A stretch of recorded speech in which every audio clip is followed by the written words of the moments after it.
Assalamualaikum warahmatullahi wabarakatuh. Alhamdulillahirabbil alamin wassalatu wassalamu ala asyrafil anbiya'i wal mursalin wa ala alihi wa ashabihi wa man tabi'ahum bi ihsanin ila yaumiddin. Hadirin sekalian rahmati Allah, kita lanjutkan kembali kajian kaidah fikih dan hari ini masuk ke kaidah 31. Kita lanjutkan kaidah ke-31.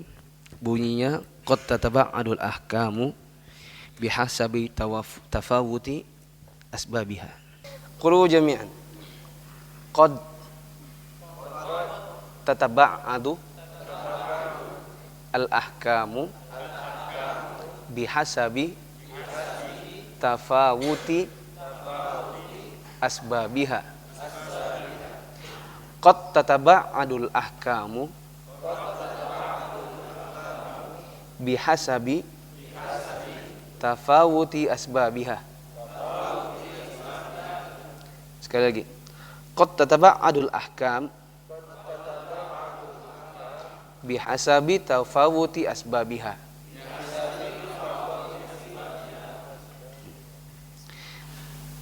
Artinya gini, kadang-kadang hukum-hukum itu bisa terpecah-pecah atau terpilah-pilah atau berbeda-beda tergantung dengan perbedaan sebabnya.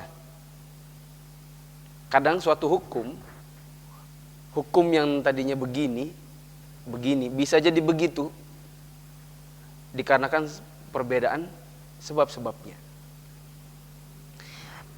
Ana dapatkan beberapa contoh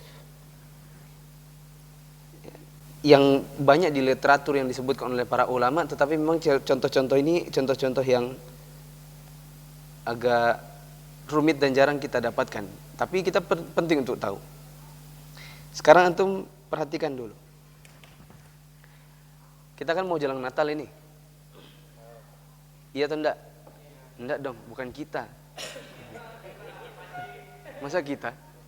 Orang Nasrani, mereka mau menyambut Natal.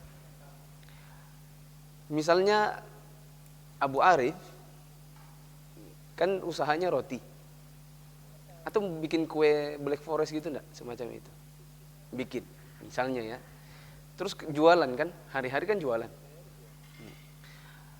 Kemudian dekat-dekat Natal, tiba-tiba ada sebagian perempuan yang kita lihat memang kayaknya penampakannya penampakan Manado gitu ya, penampakan Batak, yang kelihatan gak pakai jilbab dan kelihatannya orang Kristen ya, kelihatannya orang Kristen. Dia mau beli beberapa roti antum atau Black Forest ya.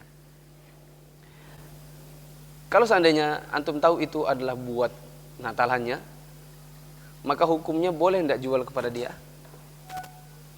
Boleh atau enggak? Enggak boleh. Tetapi kalau umum, maksudnya kita juga tidak tanya, dia juga tidak ngomong ini buat Natal, pokoknya dia beli saja. Boleh tidak kita jual? Boleh. Ada orang, nanti kan mau tahun baru juga, ada orang hari-hari jualannya jagung bakar, atau hari-hari jualannya jagung. Ada tahun baru, nggak ada tahun baru, pokoknya jualan jagung. Boleh atau tidak jualan dia di malam Natal? Boleh. Tapi ada orang hari-harinya kerjanya PNS misalnya. Kemudian menjelang tahun baru, dia cari sebanyak-banyaknya jagung.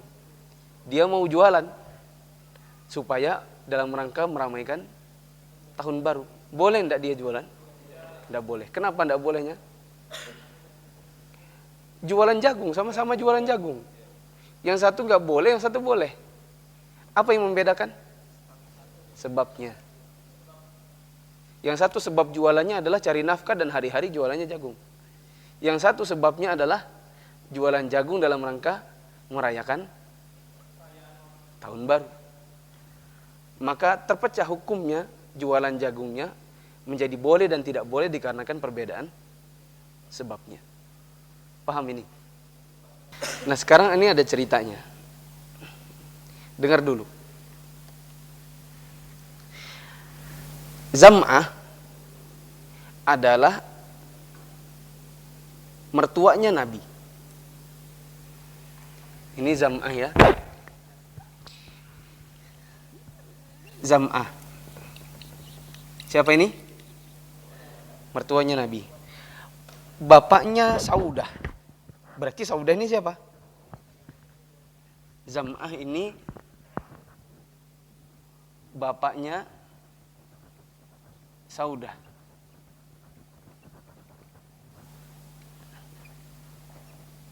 Saudah istrinya istri Nabi.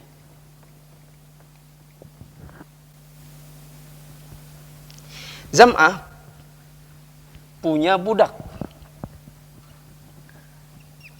Budak namanya Walidah. Ini agak rumit ya. Anak aja dah hafal namanya soalnya, makanya harus tetap baca. Nanti rumit. Di masa jahiliyah, budak wanita tidak merasa malu untuk berbuat zina. Maka terjadilah perzinahan antara Utbah bin Abi Waqqas dengan Walidah. Walidah ini zina dengan Utbah bin Abi Waqqas. Utbah bin Abi Waqqas ini saudaranya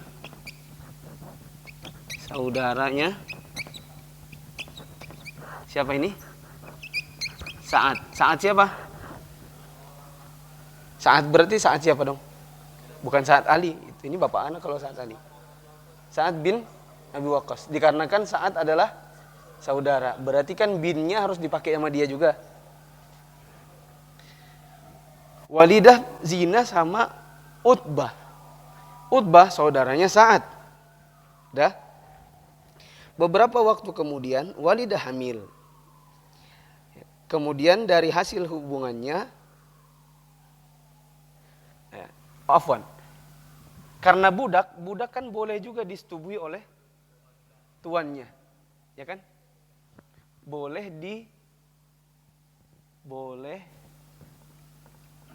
digauli siapa ini? Oleh Zam'ah, ya kan? Namanya juga budak. Kemudian Walidah pun hamil. Lalu kemudian lahirlah anak. Ya. Lahirlah anak yang wajahnya mirip Utbah. Anaknya wajahnya mirip Utbah.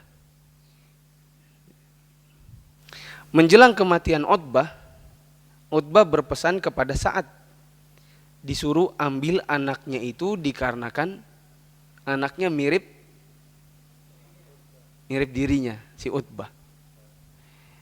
Nah, ketika terjadi penaklukan kota Mekah, Sa'ad pergi menemui anaknya Zam'ah untuk mengambil adiknya, berarti ya, adiknya si anaknya Zam'ah. Namun anak-anak Zam'ah tidak mau menyerahkannya, dikarenakan mereka menganggap itu adalah saudara mereka dan anak dari budak ayah mereka. Lalu Sa'ad dan salah seorang anaknya Zam'ah yaitu Abdu mengadu kepada Rasulullah SAW dan Rasulullah memutuskan anak itu tetap anaknya Zam'ah walaupun lebih mirip Utbah. Tetapi Rasulullah SAW mengatakan itu adalah saudaranya Abdu, namun saudarinya Abdu tetap harus berhijab dari anaknya itu. Paham?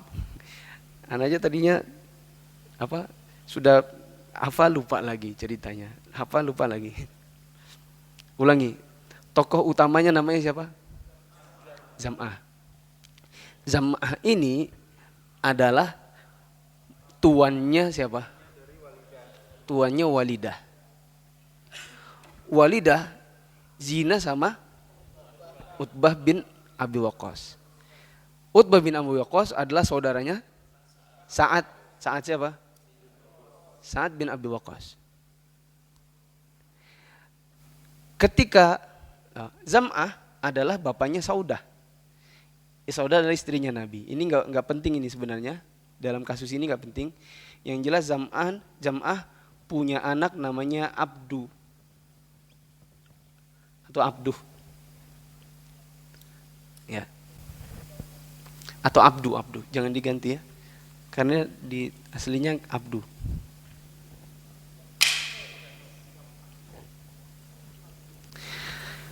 Kemudian setelah zina melahirkanlah si, kok Abdu yang melahirkan? Salah. Jangan diganti-ganti, ulangi. Walidah zina sama Utbah. Maka melahirkanlah si siapa? Si Walidah. Siapa yang melahirkan? Walidah. Anda ini ngomong jelas loh. Maka melahirkanlah si Walidah. Ketika melahirkan, anaknya mirip siapa? Utbah. Tetapi ada kemungkinan bahwa anak ini juga anaknya Zam'ah. Dikarenakan Zam'ah adalah tuannya Walidah. Dan di zaman dahulu, ya, bahkan sampai sekarang hukumnya adalah tuan boleh menggauli budaknya. Ya. Ketika Utbah hampir meninggal, maka dia pesan kepada saudaranya siapa? Sa'ad. Dia suruh untuk ambil anaknya. Dia bilang itu anak saya karena mukanya lebih mirip saya. Disuruh ambil ke siapa? Disuruh ambil ke Zam'ah. Zam'ah punya beberapa anak, salah satu namanya Abdu. Ketika terjadi, antum bilang apa? Oh iya betul. Dia betul. Zam'ah punya beberapa anak, salah satunya namanya Saudah. Yang lainnya namanya siapa? Abdu. Ya kan?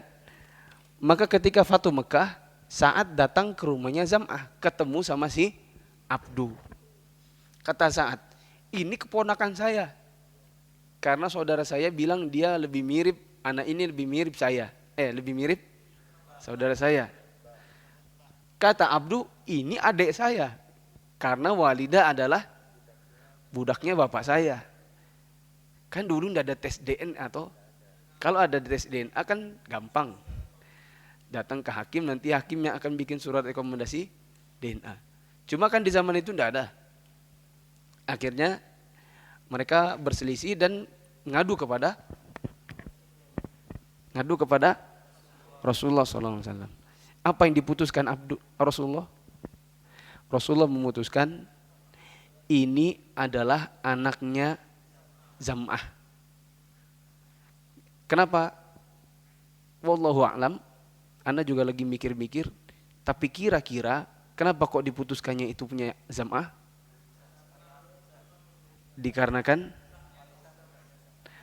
Dikarenakan kalau dia budak, maka frekuensi berhubungannya lebih banyak daripada cuma zina. Kalau zina kan mungkin hanya sesekali terjadi. Atau sekali sembunyi-sembunyi lalu sempat zina. Tapi kalau budak kan bisa hari-hari digauli. Bisa setiap hari, bisa 10 kali kalau dia mau. Maka kemungkinan besar untuk jadi anak itu lebih besar hubungannya si Zam'ah daripada hubungannya si Utbah. Maka Rasulullah putuskan itu anaknya siapa? Anaknya Zam'ah. Tetapi walaupun itu anaknya Zam'ah, anaknya kebetulan perempuan. Walaupun itu diputuskan anaknya Zam'ah, berarti konsekuensinya dia saudarinya siapa? Saudarinya Abdu kan?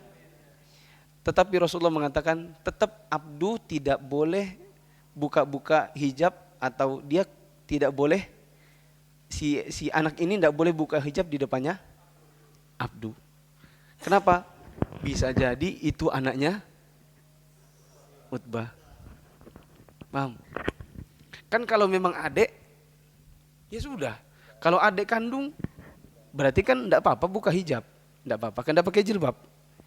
Tetapi dikarenakan ini ada perbedaan, Ini kasus khusus bahwa masih ada kemungkinan itu anaknya Utbah, maka walaupun diputuskan ini anaknya Zam'ah, tapi saudaranya tidak boleh terbuka auratnya atau dia membuka hijabnya di depan anaknya Zam'ah, anaknya bapaknya.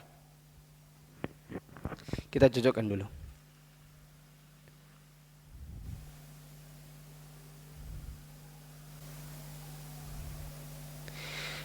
Namun Rasulullah SAW juga, afwan ada sedikit aja salahnya. Anaknya yang dilahirkan itu tetap laki-laki. Anak tadi mikir, kalau anaknya perempuan gimana dia mirip Utbahnya ya. Nah, anaknya tetap laki-laki. Anaknya tetap laki-laki, tetapi anaknya Zam'ah yang asli, yang perempuan-perempuan, siapa salah satunya?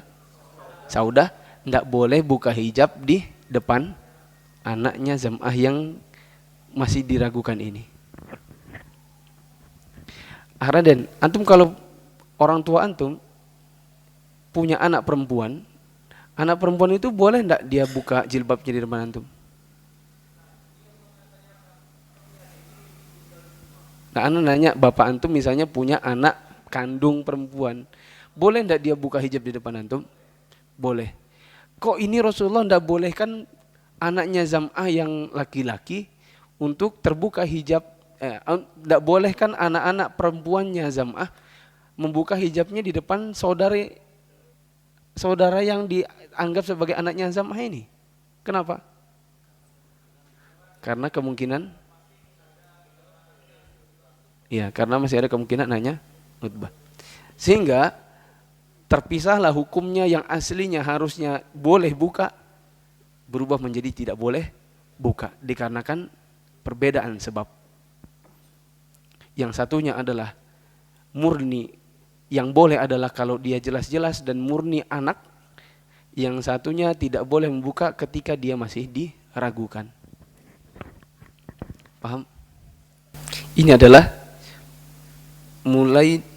ini salah satu landasan ada yang namanya perpecahan hukum atau perbedaan hukum dikarenakan perbedaan sebab. Sekarang tulis contohnya. Contoh.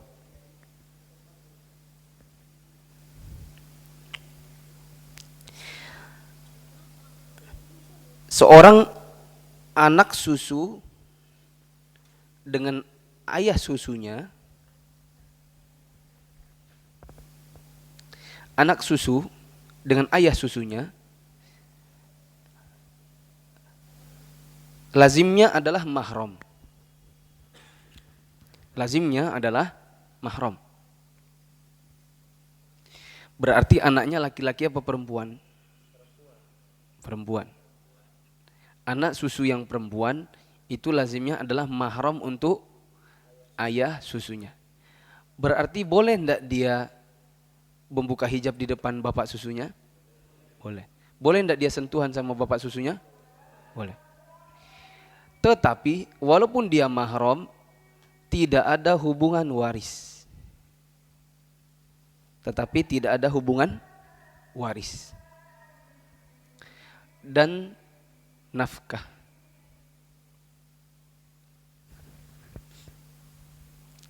Tidak ada hubungan waris berarti kalau bapaknya meninggal, anaknya tidak dapat warisan. Manakala anaknya meninggal, bapaknya tidak dapat warisan.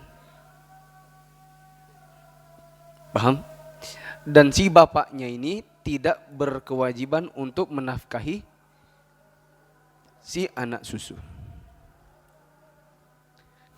Ini pecah hukumnya. Loh, kan namanya juga mahram. Kan namanya bapak dan anak. Dan bapak dan anak itu kan biasanya mewarisi dan memberikan nafkah. Tetapi ada perpecahan hukum dikarenakan beda sebab. Apa sebab bedanya? Dikarenakan kalau yang berkewajiban, yang ada hubungan waris dan nafkah itu adalah kalau dia anak kandung. Tetapi kalau dia hanyalah anak susu, maka tidak ada. Atau dalam kata lain, menjadi tidak ada manakala dia jadi anak dalam proses susu. Paham? Contoh 2.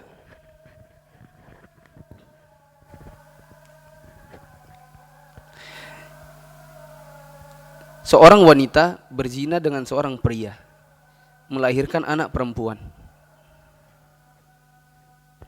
Wanita berzina dengan pria, lahir anak perempuan.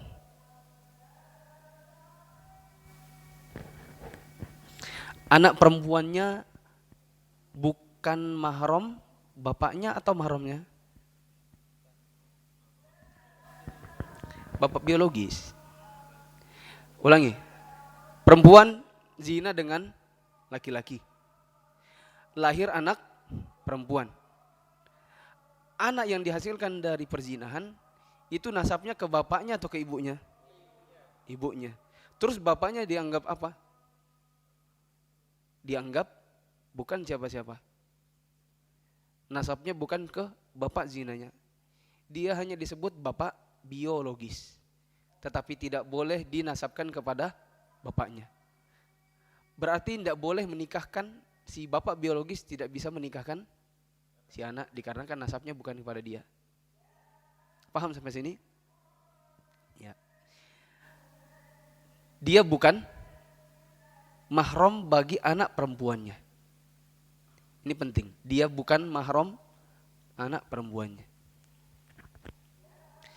Sekarang, apakah orang yang bukan mahram itu boleh menikah?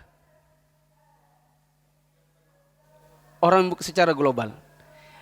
Anak punya adik, misalnya si A punya anak perempuan, si B punya anak laki-laki. Dua-duanya bukan mahram. Boleh nggak nikah? Boleh. Boleh kan nikah? Tetapi dalam kasus ini, si bapak biologis tetap selama-lamanya tidak bisa menikah dengan anak biologisnya. Tidak bisa menikah dengan anak biologisnya. Padahal dia bukan mahram.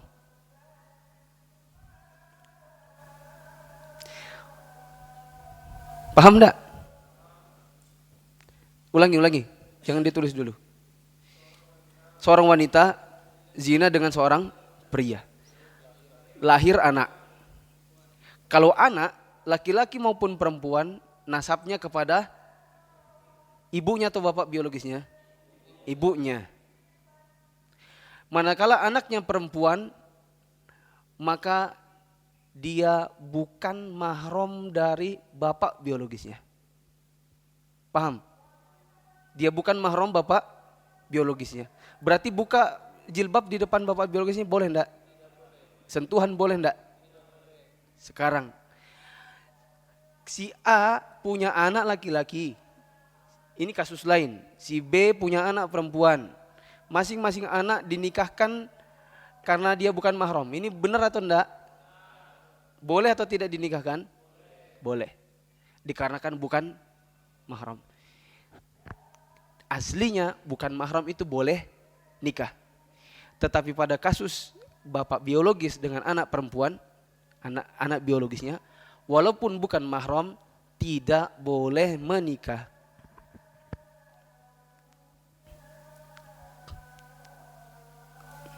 Abu Arif paham enggak? Nanti dulu, sampai sini. Abu Arif aja. Soalnya kelihatannya yang masih bingung cuma antum. Bapak biologis sama anak hasil zinanya mahram atau bukan? Bukan mahram. Sekarang, bukan mahram itu sebenarnya boleh nikah atau enggak? Sebenarnya boleh nikah. Contohnya, kalau ada seseorang punya anak laki-laki dan orang lain punya anak perempuan, dua-duanya bukan mahram, boleh nikah. Berarti hukum asalnya orang yang bukan mahram boleh nikah. Tetapi untuk kasus bapak biologis dengan anak zinanya, walaupun dia bukan mahram, tetap tidak boleh nikah. Paham?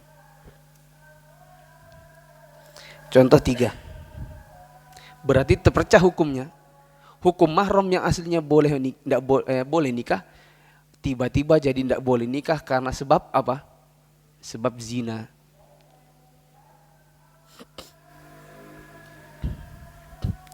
Contoh yang lain.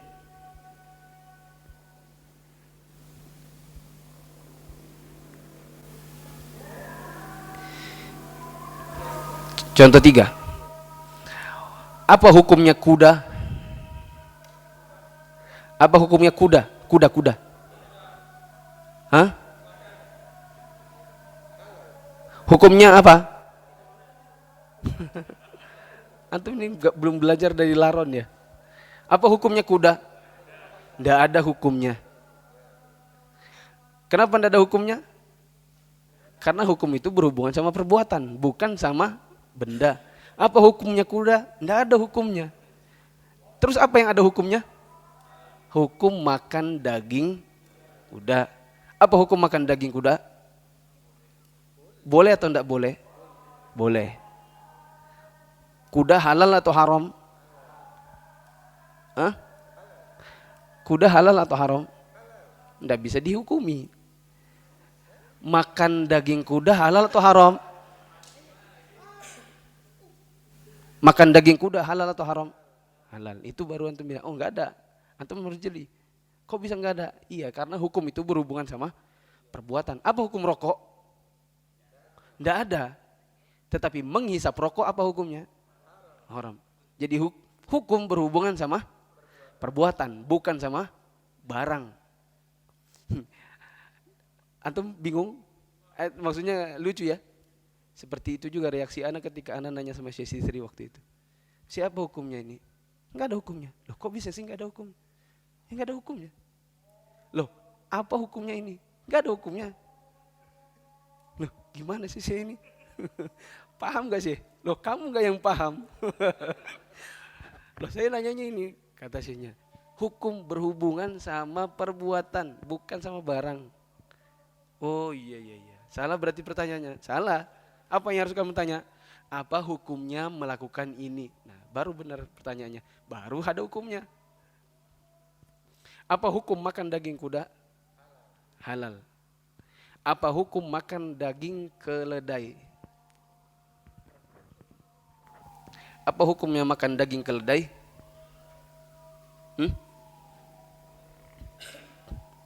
Dibagi 2.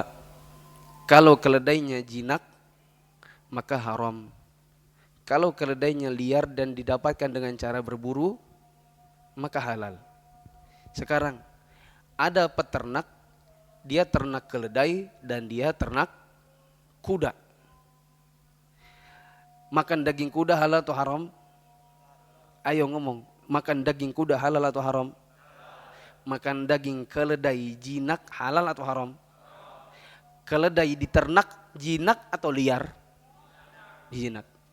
Ada orang mengawinkan kudanya yang dia ternakan dengan keledainya yang dia ternakan.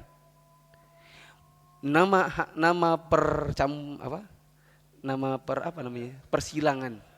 Nama hasil persilangannya ini apa? Bigol. Kok bagal? Enggak ada G dalam bahasa Arab. Adanya goin. Goin ada enggak bacanya ga? Enggak ada. Adanya apa? Go. Jadi apa ngomongnya? Boleh bagol, boleh bigol. Kita bilang bigol aja. Ya. Sekarang, apa hukumnya makan, ulangi lagi. Apa hukumnya makan daging kuda? Halal. Makan daging keledai jinak? Haram. Manakala terjadi percampuran antara keduanya terus bagaimana? Maka pecahlah hukumnya. Hukumnya adalah di sini para ulama menyebutkan hukum dari percampuran sesuatu dengan sesuatu dalam masalah kesucian dan dalam masalah kenajisan harus dilihat dari yang paling buruk. Hukum makannya dilihat dari yang paling buruk dari keduanya. Mana yang lebih buruk, kuda atau keledai? Keledai. Kenapa keledai?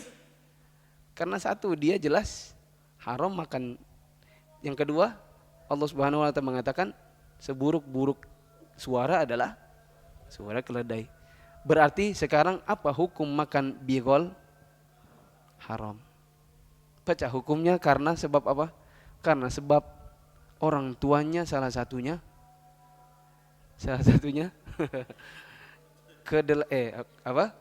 haram memakannya. Kenapa babi itu suka kalau jalan nunduk? Hah? Cari makan di tanah. Katanya sih dia itu menyesali dirinya kenapa dia babi. Enggak nyambung ya? Oh iya, enggak nyambung. Contoh keempat.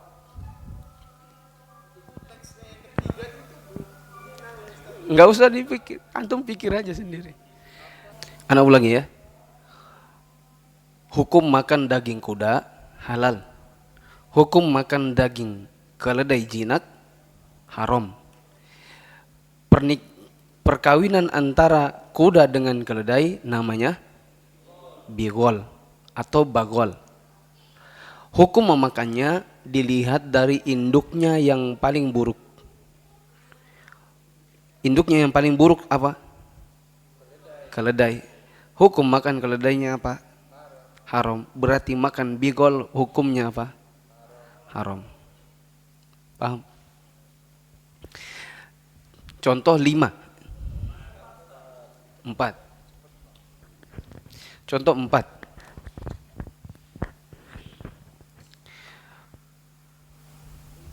Perusahaan kargo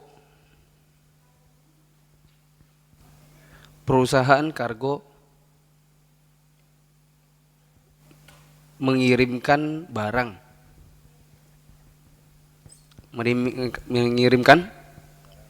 1 kontainer. Setengah kontainer isinya soft drink, setengahnya bir.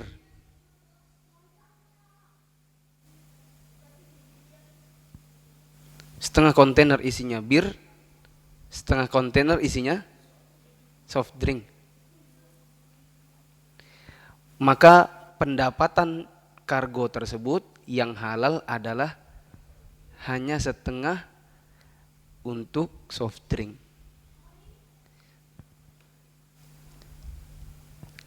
Misalnya kontainernya isinya, 1 kontainer itu misalnya isinya 1000 botol. 500 botol isinya soft drink, 500 botol isinya bir. Maka pendapatan kargo ini yang halal yang mana? Hanya yang soft drink. Kenapa? Tidak boleh dianggap halal semua karena ada haramnya, dan tidak boleh dianggap haram semua dikarenakan ada halalnya. Berarti pecahlah hukumnya, yaitu pendapatan yang memang aslinya halal maka halal, pendapatan yang dari haram maka haram. Paham? Gak paham? Ulangi.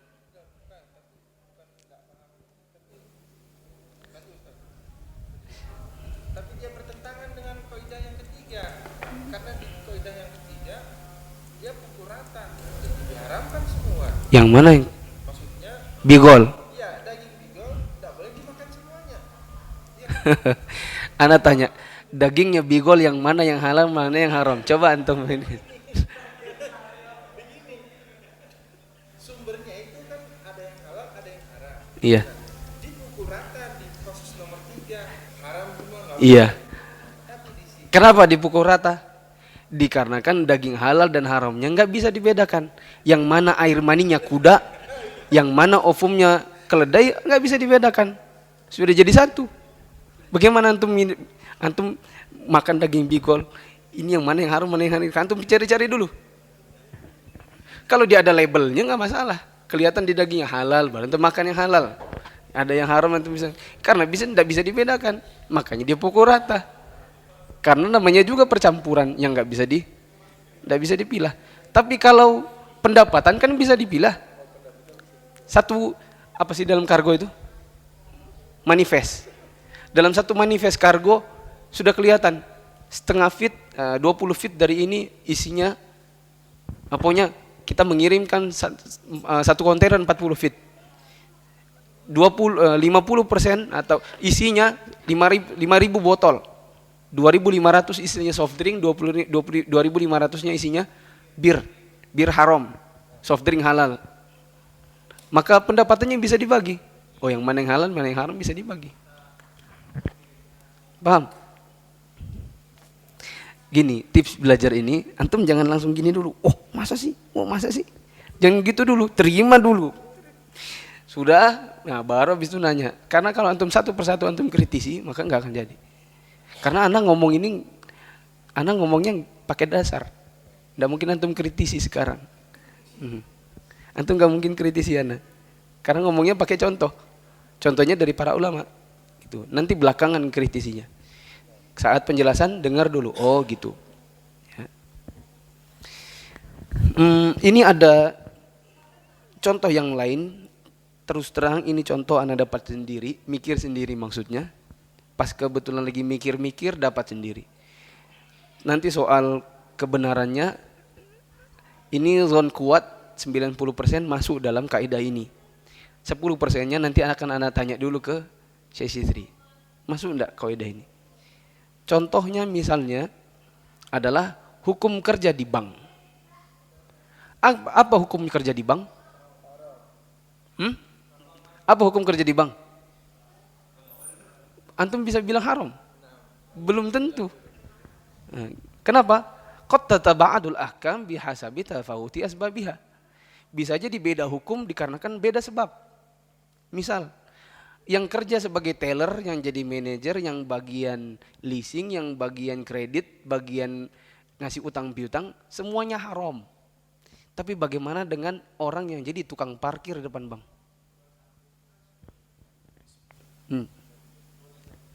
Para ulama banyak yang fatwakan boleh. Kenapa? Beda sebab. Yang di dalam diharamkan dikarenakan mereka terjun langsung sama ribanya. Ribanya nggak akan jalan kalau bukan karena mereka. Tetapi yang jadi tukang parkir nggak ada hubungannya sama ribanya. Kerjaannya dia hanya ngatur motor, ngatur orang parkir, nggak ada hubungannya sama ribanya. Wallahu a'lam. Ini bisa jadi apa? Bisa jadi contoh bahwa beda sebab, beda hukum. Mau nanya atau apa? Apa itu? Digaji di bank. Bank itu tidak semuanya seluruh pendapatannya adalah haram. Bank punya cabang-cabang, punya apa? Punya unit-unit usaha tertentu yang bisa jadi haram, bisa jadi halal. Ya, dia bercampur. Ada kadang-kadang unit usahanya yang halal, bisa ada unit usahanya yang haram. Bisa diasumsikan orang-orang yang jadi tukang parkirnya dapatnya dari unit usahanya yang halal. Bisa jadi. Ya. Adapun ini jelas khilaf di antara para ulama, tetapi yang ana yakini bahwa pekerjaan yang tidak ada hubungannya langsung dengan ribanya itu diperbolehkan. Ustadz Irwandian pernah tanya sama jawabannya, yang tidak nyambung langsung dengan ribanya maka tidak mengapa. Contohnya adalah tukang parkir. Atau orang jualan di kantin. Kantinnya di sebelah bank. Di areanya bank. Bank menyewakan area untuk orang buka kantin. Sehingga orang-orang bank kalau lagi istirahat siang dia bisa makan di situ. Orang-orang luar bisa makan di situ. Bank punya pendapatan yaitu dari menyewakan lahan. Ini pendapatan yang halal. Pendapatan yang halal dari menyewakan lahan. Ya. Paham? Lalu bagaimana hukumnya orang jualan di bank? Jualan apa? Gorengan misalnya. Atau ada karyawannya minta dibikinkan teh. Ini jualannya tidak ada hubungannya sama ribanya. Ya, orang itu beli di situ, nggak beli di situ, dia tetap aja jalan ribanya. Wallahu a'lam. Terus yang contoh yang lain adalah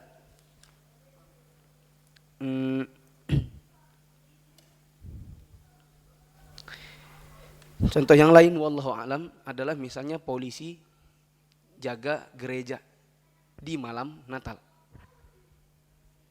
Ada polisi menjaga gereja di malam Natal. Ada beberapa sebab yang membolehkan dia menjaga. Yang pertama adalah instruksi atasan. Jadi kalau inisiatif sendiri maka tidak boleh. Ya, ada polisi menjaga di halaman gereja. Ngatur keluar masuknya mobil atau motor yang masuk di malam Natal itu. atau mobil-mobil yang lain yang ada berlalu lalang di depan gereja. Dia ditugaskan di depan situ. Apa hukumnya bagi dia? Qad tataba'adul ahkam bihasabi tafawuti asbabiha. Bisa aja dipecah hukumnya tergantung dengan sebabnya. Ada sebab yang membolehkan. Apa saja? Satu, itu instruksi atasan. Jadi kalau itu inisiatif sendiri maka tidak boleh.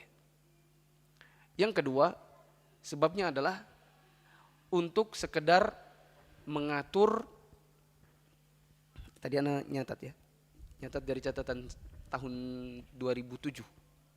Yang kedua adalah dikarenakan itu adalah menjaga sesuatu yang tidak ada hubungannya sama Natalnya. Misalnya yang dia jaga adalah mobil sama motor, bukan gerejanya. Enggak ada hubungannya sama acara Natalnya. Dia lagi mau jaga lalu lintas. Yang ketiga, niatnya adalah untuk mengamankan harta dan jiwa masyarakat, bukan Natalnya. Misalnya dikhawatirkan kalau tidak dijaga polisi, bisa jadi nanti ada kasus pengoboman di malam Natal. Dan ini adalah kasus kezaliman. Walaupun yang dibom adalah orang-orang kafir. Tidak boleh membunuh kafir muahid atau dhimmi. Ya. Maka kalau cuma niatnya adalah untuk menjaga harta dan jiwa masyarakat, apapun agamanya, maka ini diperbolehkan. Tetapi kalau itu semua tidak ada niatan, dia inisiatif sendiri. Saya kepengen jaga Natal. Kenapa? Iya supaya misalnya dapat uang kah? Tidak boleh.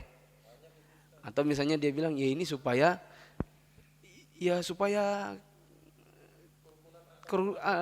toleransi. Iya. Kita bilang tidak boleh. Biarkan polisi-polisi yang Nasrani saja yang menjaga. Dan selama masih bisa sif-sifan diganti, kamu aja ya, saya kan kalau lebaran saya yang jaga sendiri. Kamu kan tidak jaga. Nah kalau Natal kamu yang jaga, bukan saya.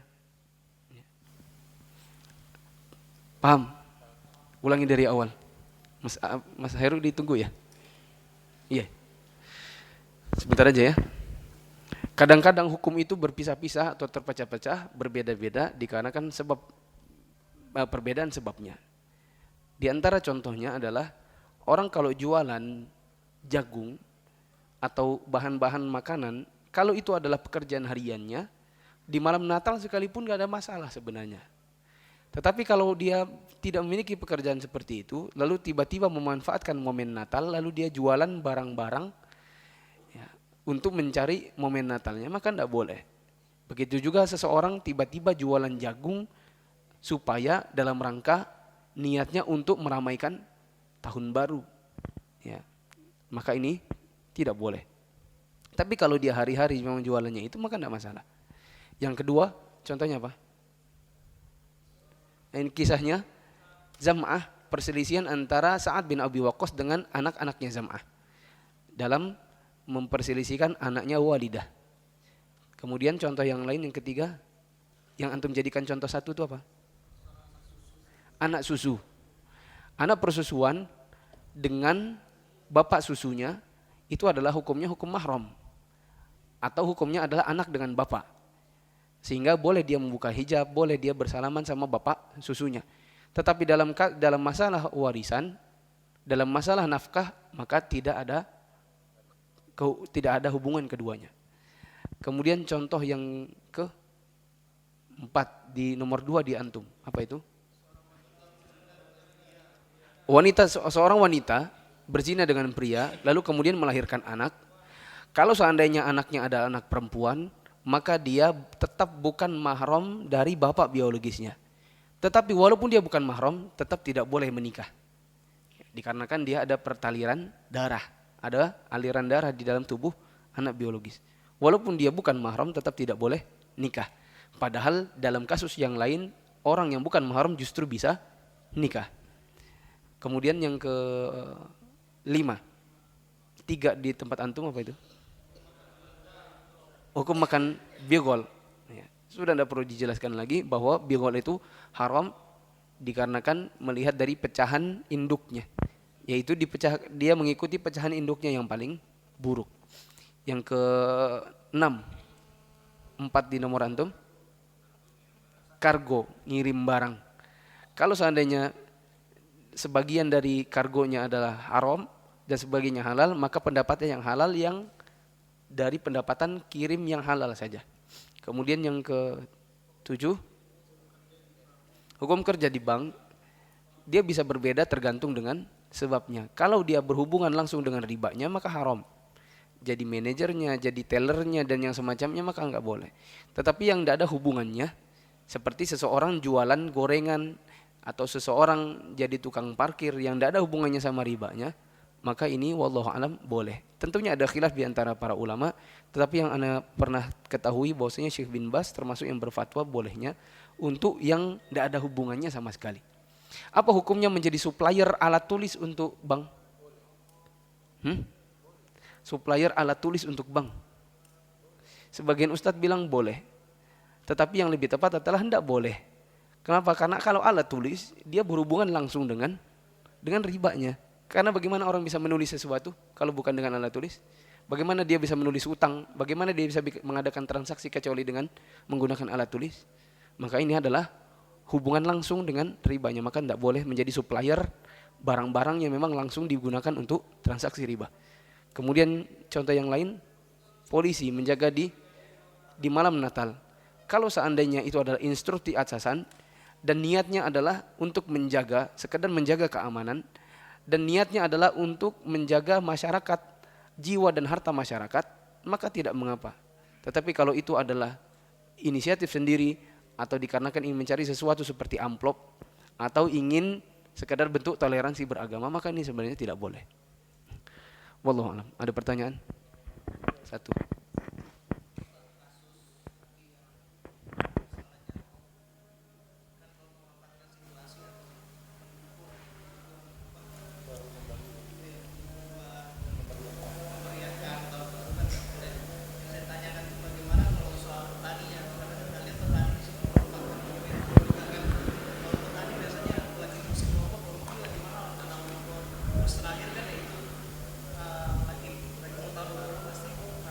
Nanamnya jagung.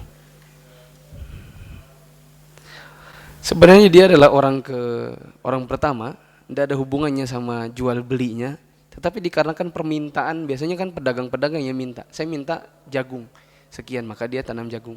Wallahu alam, sepertinya bisa dilihat dia tidak ada hubungannya langsung dengan transaksi jual belinya. Dia mencari nafkah dengan cara menanam, bukan dengan cara menjualnya, maka ini beda, sesuatu yang beda.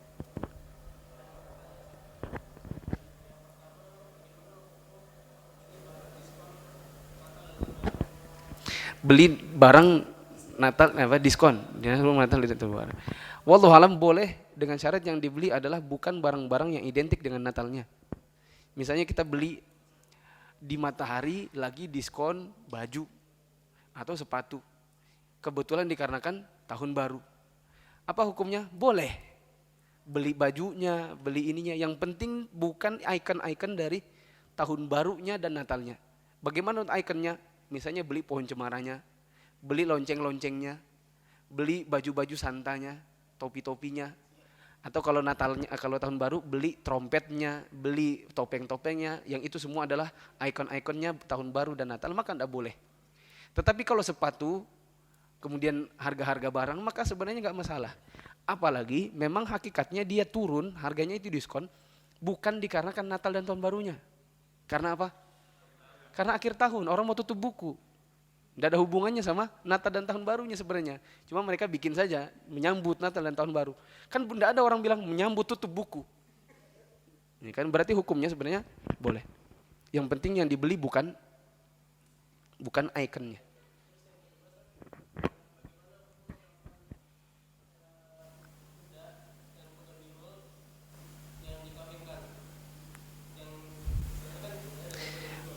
Insya Allah pun tidak boleh juga dikarenakan bigol hukumnya haram, kan mengikuti induknya.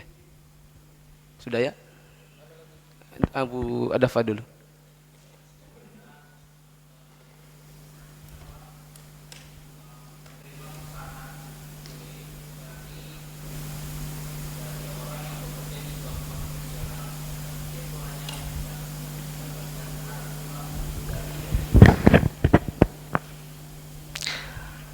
kita mendapatkan pesanan dari orang yang kerja di bank konvensional dan dia tidak punya pekerjaan kecuali dari apa? Dari bank.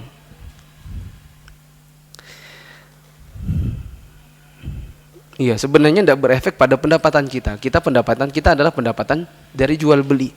Adapun hukumnya dia dapat dari mana, nggak ada hubungannya sama kita. Ya.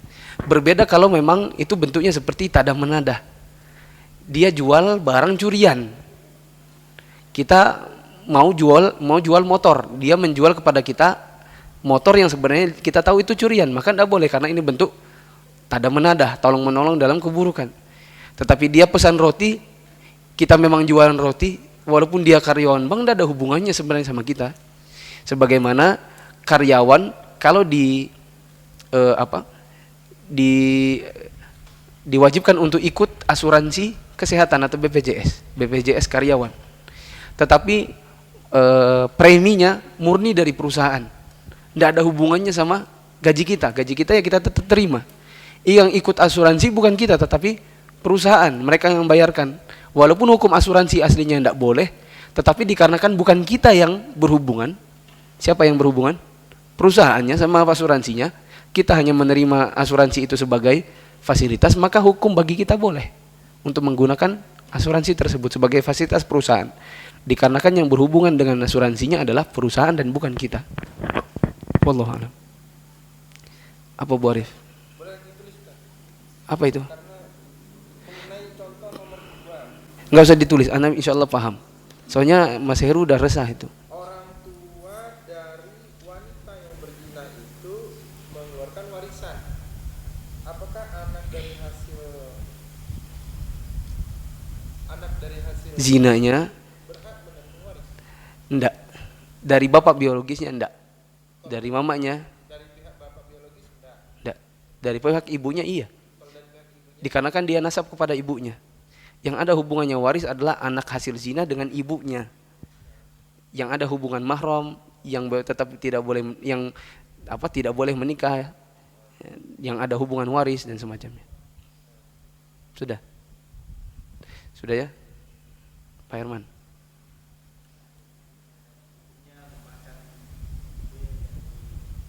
Natal.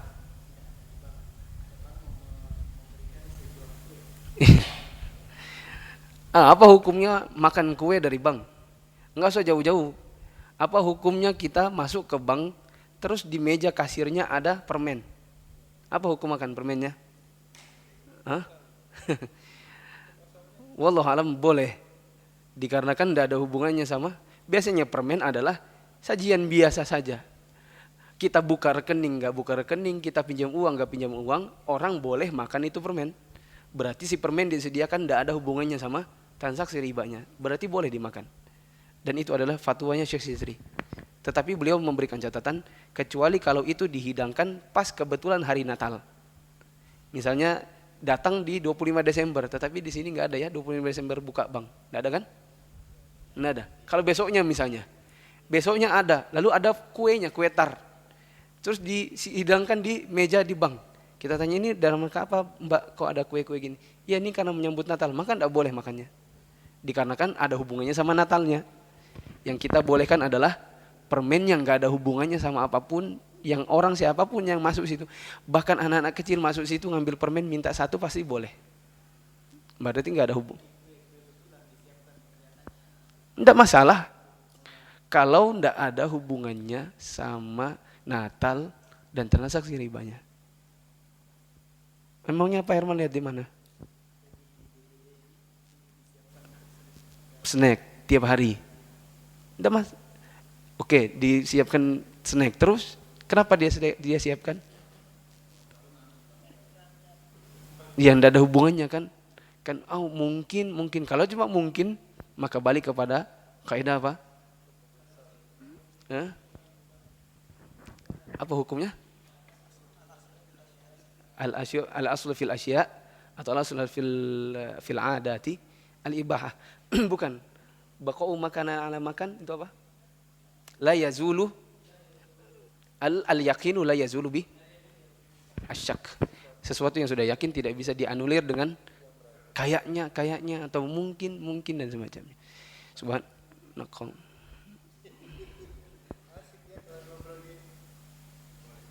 Ya. Karena antum ngasih susu makanya boleh.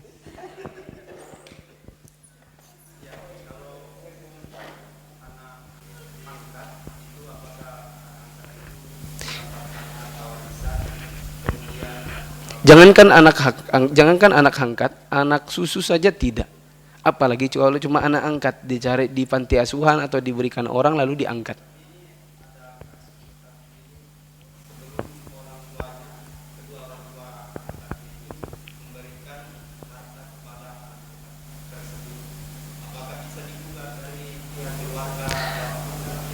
Kalau ada orang tua angkat ngasih anak angkatnya harta, kalau memang niatnya adalah hibah, maka tidak masalah, tidak bisa digugat.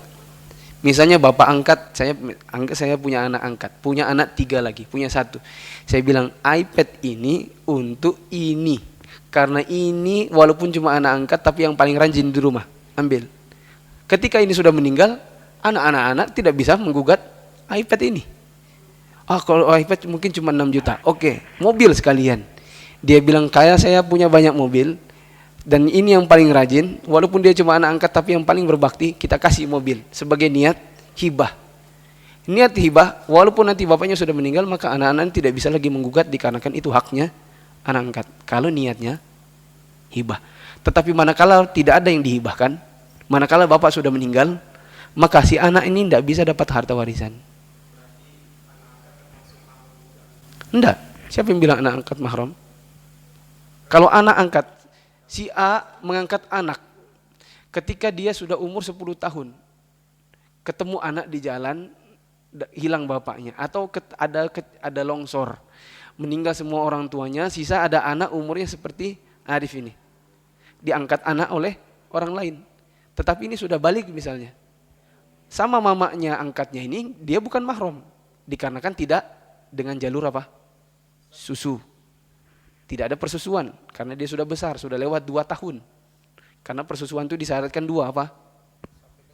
5 kali sampai kenyang, satunya lagi umurnya tidak lebih dari 2 tahun. Dia sudah besar, maka apakah dia mahram kepada ibu angkatnya? Enggak. Apakah berarti dia dapat warisan dari orang tua angkatnya? Enggak. Dia hanya bisa dapat dari jalan hibah atau hadiah. Assalamualaikum warahmatullahi wabarakatuh.